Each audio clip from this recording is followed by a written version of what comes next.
Hi, in this lesson, we'll take a look at how to call a void method. Let's get started. At this point in the course, we've learned about classes and objects, and how we can create a new object by calling its constructor. When we call the constructor, we are often also initializing the state of the object and storing data about the object. But what can we do with this data?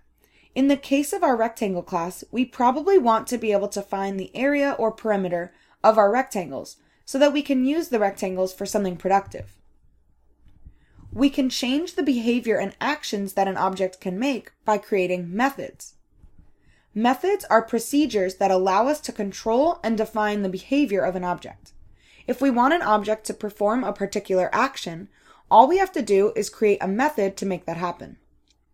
In the previous lesson, we showed what the actual implementation of the rectangle class looked like.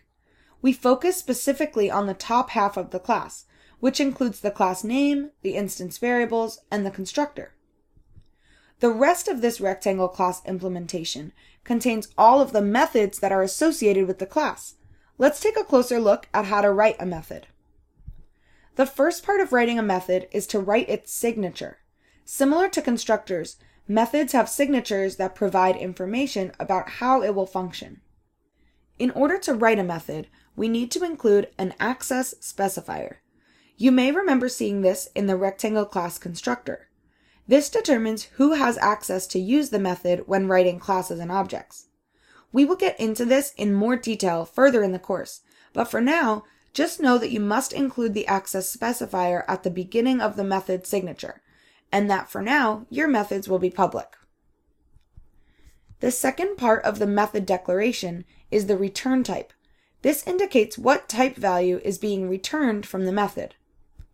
A void return type means that the method is not returning any value to the program. We will talk about this in more detail in the next lesson. The next part of the declaration is the method name. Methods should be named the same rules we use when naming variables. Method names should clearly identify the method's purpose and be written in lower camel case. As we learned, lower camel case requires methods to start with a lowercase letter, and any subsequent word should be capitalized. The final component to a method declaration is the parameter list. Just as constructors have a parameter list, methods can also take parameter values and use them to manipulate objects and data. In this case, the empty parameter list means that there are no parameters needed for this function. Now that we have the method signature, we can start adding some code to define this method.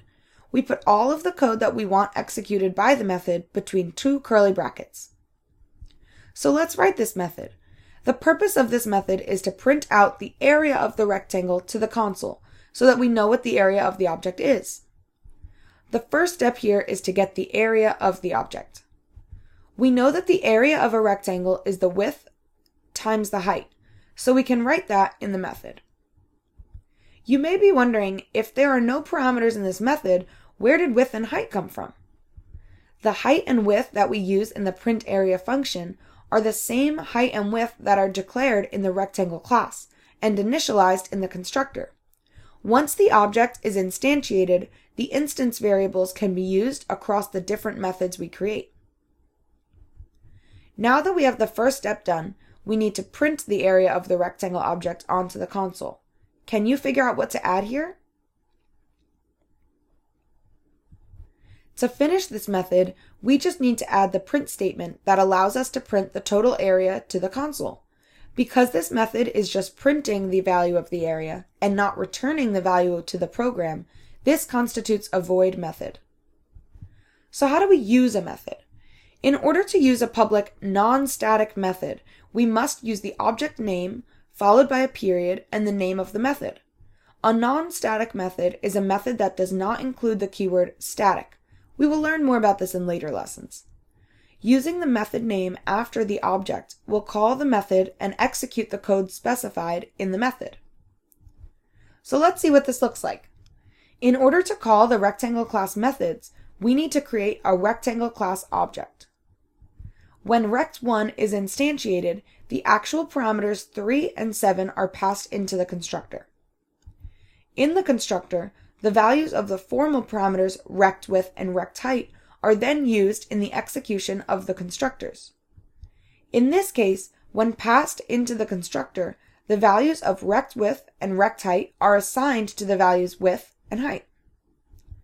Width and height are instance variables of the rectangle class, and now have an assigned value, once the rectangle rect1 has been instantiated. They can now be used in any rectangle methods.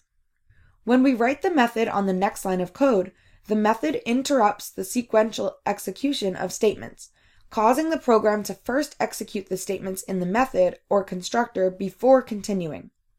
Once the last statement in the method or constructor has executed, or a return statement is executed, flow of control is returned to the point immediately following where the method or constructor was called.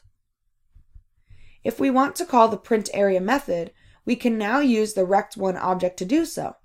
The values 3 and 7 that were passed in the actual parameters now are being held by width and height, and are called in the print area method. Area now holds the value 21, which is 3 times 7, and the total value is printed in the console. Now that the final statement has been executed by the method, the program can continue to operate in sequential order. If we do not instantiate the objects that we declare, we cannot use the methods that rely on instance variables initialized by the constructor. This will call a null pointer exception, as the rect object is null, or doesn't hold any values yet. We've actually already used methods when we've used the scanner class. In that class, the methods nextLine and nextInt allow us to get user input from the scanner object input.